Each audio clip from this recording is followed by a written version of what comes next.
डट के भई लड़ाई।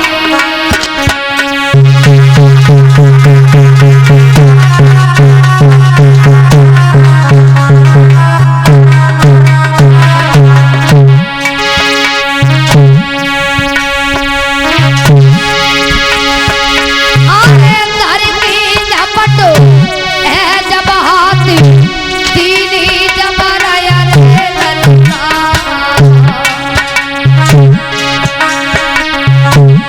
तमे लड़का है राक्षस को नए हाथी माने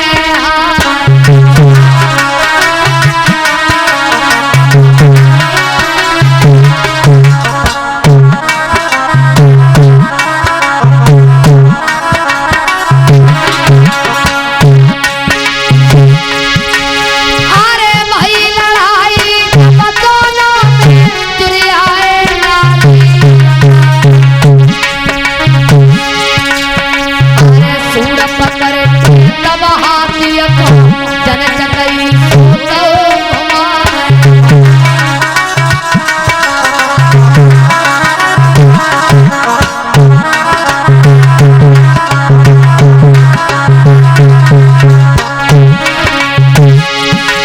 अरे हारे मान के हाथी हट को अंत में रही गो चूड़ी उठा। अरे क्रोध बंद हुई सनातन जरा सिंदत कही सुना।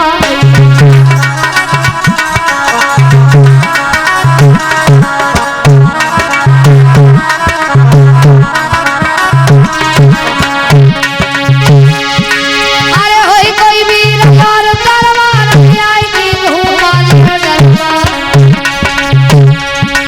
अरे हिम्मत हो गए तो लड़वे तो फिर हाथ मिलावो।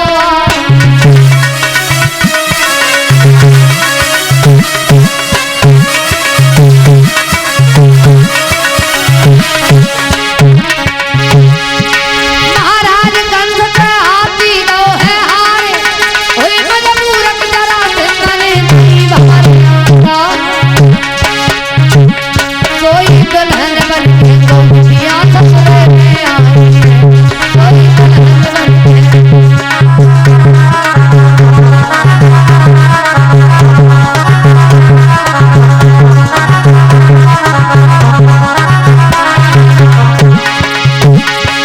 में आई है। ससुरे में आई है।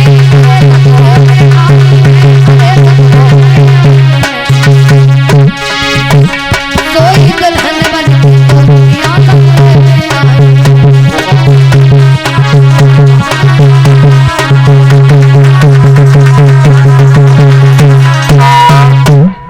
आज इधर हाथी को परास्त कर दिया तो जरासंध ने एक नहीं अस्थि प्राप्ति दोनों बेटियों का विवाह कंस के साथ में कर दिया। आज दोनों दुल्हन बन करके मथुरा में आई हैं।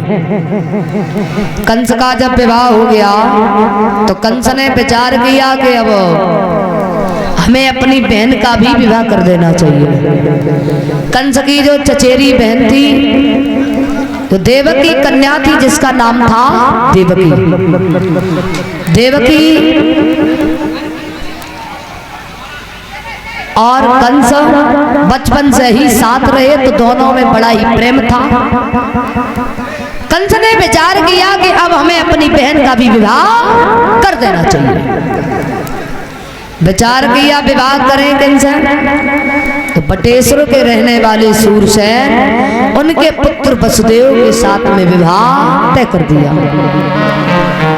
और ये मनु यादव जो राजू भैया उनकी सुपुत्री है, ये नोटों के हार से मैं सम्मानित कर रही हैं। भगवान दीर्घायु प्रदान करें, प्रभु से यही कामना करती हूँ। आज धरो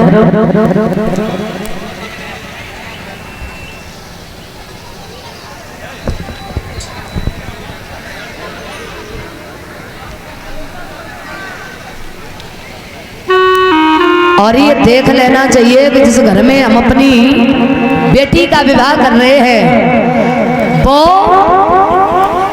हमारी बेटी के अनुकूल पर है या नहीं, तभी विवाह करना चाहिए। क्योंकि अगर लड़के के माता पिता अच्छे हैं, लड़के का बैकग्राउंड अच्छा है, लड़के का घर परिवार अच्छा है, लेकिन ये जरूरी नहीं कि लड़का अच्छा ही होगा। अगर लड़के के मित्र अच्छे हैं, दोस्त अच्छे हैं, तो ये जरूरी है कि लड़का अच्छा ही होगा।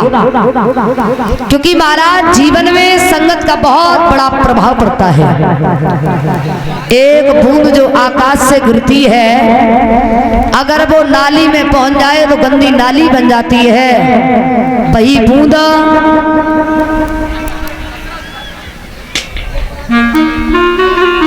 यदि गन्ने के खेत में पहुंच जाए तो मीठी हो जाती है। वही बूंद नीम के पौधे में पहुंच जाए तो कड़वी हो जाती है, और वही बूंद समुद्र में पहुंच जाए तो खारी हो जाती है। वही बूंद केले के मुख में पहुंच जाए तो कपूर बन जाती है, और वही बूंद सर्प के मुंह में पहुंच जाए तो हलाहल जहर बन जाती है। बूंद एक ही है, लेकिन इसके अलग अलग रूप क्यों हुए? एक संगत के कारण। जिसने सीप की संगति की वो मोती बनकर के निखर गया, और जिसने सर्प की संगति की वो हलाहल जहर बन गया। तो जीवन में संगत का बहुत बड़ा प्रभाव पड़ता है, इसलिए हमेशा अच्छी संगत में रहना चाहिए। एक बार एक श्रीमान जी अपनी बेटी के लिए वर देखने के लिए जा रहे थे, तो उन्होंने श्रीमती जी से पूछा कि क्या होना चाहिए और क्या नहीं होना चाहिए, वो आप हमें बता दीजिए। लड़के के पास मकान होना चाहिए, दुकान होनी चाहिए, लड़का गवर्नमेंट सर्वेंट होना चाहिए, क्या होना चाहिए और क्या नहीं होना चाहिए वो आप हमें बता दीजिए। कहा कि अगर मकान नहीं है तब भी चलेगा, दुकान नहीं है तब भी चलेगा, खेत नहीं है तब भी चलेगा, लड़का गवर्नमेंट सर्वेंट नहीं है तब भी चलेगा, लेकिन एक बात का ध्यान रखना, क्या कि घर में सास नहीं होनी चाहिए। क्योंकि जो झगड़ा शुरू होता है ना, वो सासू माँ से ही शुरू होता है, और गलती एक तरफ नहीं, गलती दोनों तरफ है। बउअन को देखो तो सासन से नित उठ के काम कराती है, और घर को जितना काम काज सब सासन पे ही करवाती है। घर को खाना नी को न लागे, होटल को ललचाती है, और पति सेवा तो बाहर गई बे उलट रुआब जमाती है। और पति की सेवा कौन करे? और कछु कछु पति ऐसे मनचले मिल जाते हैं, भाई अजय भैया जैसे भाभी। तो सवेरे श्रीमती जी ना उठ पाई, तासे पहले ही चाय बनाए के ले आए, ले नमकीन चाहिए बिस्किट। एक बार क्या हुआ, विवाह हुआ। अच्छा, पहले विवाह तो हो जाते थे, लेकिन विदाई नहीं होती थी, जिसे बोलते थे गौना। विदाई साल 2 साल बाद 3 साल बाद होती थी, तो जिसे गौना बोलते थे। तो विवाह तो हो गया, लेकिन विदाई नहीं हुई। तो लड़के ने अपनी माँ से कहा कि माँ हमें तो दुल्हन से मिलना है। बोले दुल्हन से मिलना? बोले हाँ। बोले तो ऐसा करो तुम चले जाओ। तो माँ ने पहले ही पत्र भिजवा दिया, आपके दामाद जी आ रहे हैं, फलानी तारीख को आएंगे, फलानी ट्रेन से आएंगे। अब पहले ही जब पत्र भिजवा दिया तो पत्र पहुंचा, अब बात सभी तैयारियां हो रही हैं। बोले दामाद जी आ रहे, दामाद जी आ रहे, साली अलग के जीजा जी आ रहे, सब तैयारियां हो रही है। अब माँ ने समझाया, कहा कि बेटा तुम ससुराल में जा रहे हो तो एक बात का विशेष ध्यान रखना। क्या? कि अगर तुमसे कोई बात करे तो हाँ और ना में ही जवाब देना, ज्यादा बात मत करना, क्योंकि ससुराल है। और दूसरी बात ये है कि तुम ससुराल जा रहे हो तो कोई नीचा सा स्थान दिखाई दे जाए उस पे मत बैठ जाना, जो सबसे ऊंचा हो उसी पे बैठना। बोले ठीक है। अम्मा ने तैयार किया।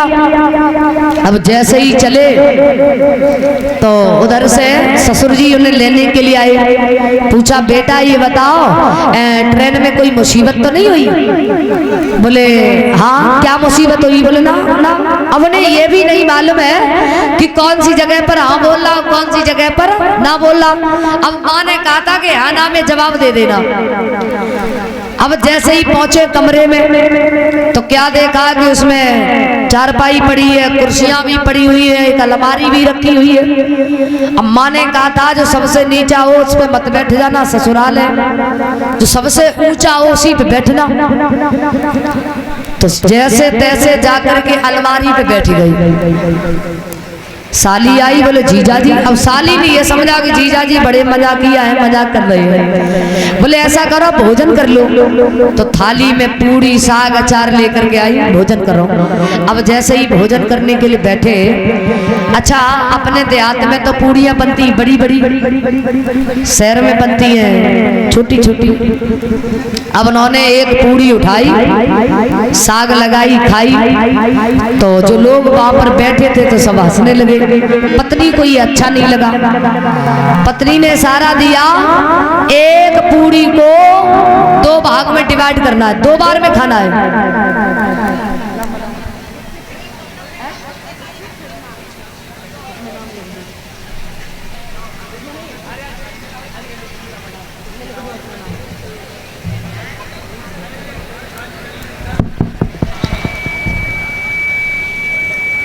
महाराज पत्नी को ये अच्छा नहीं लगा तो पत्नी ने इशारा दिया कि एक पूड़ी को 2 भागों में डिवाइड करना है। अब उन्होंने 2 पूड़ियां उठाई, साग लगाई, खाई। पत्नी ने फिर इशारा दिया कि 2 पूड़ियों को 4 भागों में डिवाइड करना है, 4 बार में खाना है। अब उन्होंने 4 पूड़ी उठाई, साग लगाई, खाई, सो बड़ा मुंह हो गया। पत्नी बोली हे भगवान ऐसे पति मिल गए हैं। पति ने ये सोचा, ये कह रही है कि 4 पूड़ी उठाओ, पहले सरसे लगाओ, उसके बाद में खाओ, क्योंकि हो सकता है इसके आगे कोई रीत रिवाज हो। अब उन्होंने 4 पूड़ी उठाई, सरसे लगाई, खाई। ससुर जी बोले बेटा चलो कहीं घूमने के लिए चलते। बोले चलो। तो ससुर जी उन्हें घुमाने के लिए ले गए। और जब घुमाने के लिए ले गए तो वहां एक नदी को देखा। बोले पिताजी ये नदी किसने खुदवाई? कहा कि आदि तुम्हारे बाप ने खुदवाई, आदि हमने खुदवाई। बोले क्यों? बोले आदि हमने तो इसलिए खुदवाई जो तुम जैसे को अपनी बेटी का विवाह कर दिया, और आदि तुम्हारे बाप ने इसलिए खुदवाई जो तुम जैसा बेटा पैदा किया। तुम्हारा देख लेना चाहिए कि हमारी बेटी के अनुकूल पर है या नहीं, तभी विवाह करना चाहिए। आज वसुदेव के साथ विवाह तय किया है। वसुदेव जी बारात को लेकर के चले हैं तो कुआं पर पहुंचे हैं जो भावरें डाली जाती है। और ये दिव्य शर्मा ये नोटों के आउट से हमें सम्मानित कर रही है। भगवान सत्य बुद्धि प्रदान करें, प्रभु से कामना करती हो।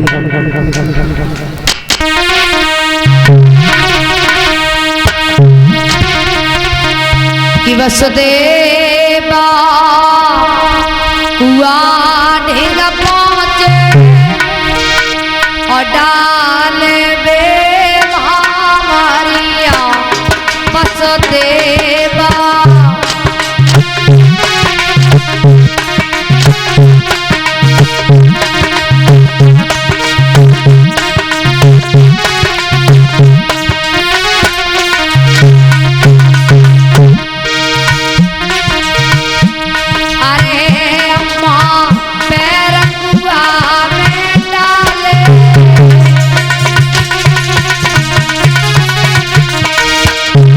अरे